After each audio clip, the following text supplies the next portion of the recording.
ہم حضرت عمر رضی اللہ عنہ کی خدمت میں بیٹھے ہوئے تھے کہ آپ نے پوچھا کہ فتنے سے متعلق رسول اللہ صلی اللہ علیہ وسلم کی کوئی حدیث تم میں سے کسی کو یاد ہے؟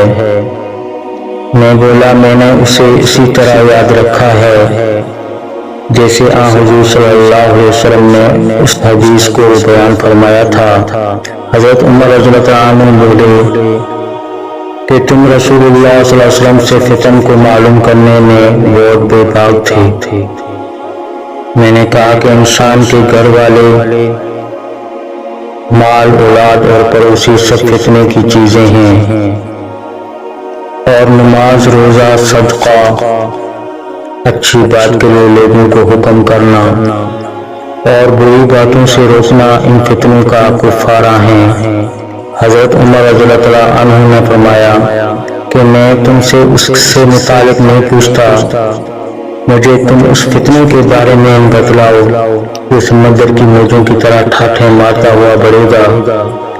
اس پر میں نے کہا کہ یا امیر المومنین، آپ اس سے خوف نہ کھائیں، آپ کے اور فتنے کے درمیان ایک بند دروازہ ہے۔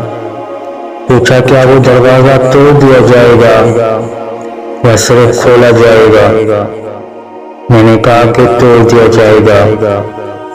حضرت عمر رضی اللہ عنہ بول اٹھے کہ پھر تو وہ کبھی بند نہیں ہو سکے گا۔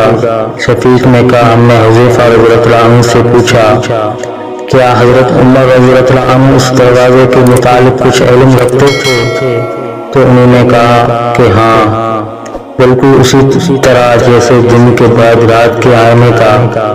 میں نے تم سے ایک ایسی حدیث بیان کی ہے جو قطعاً غلط نہیں ہے۔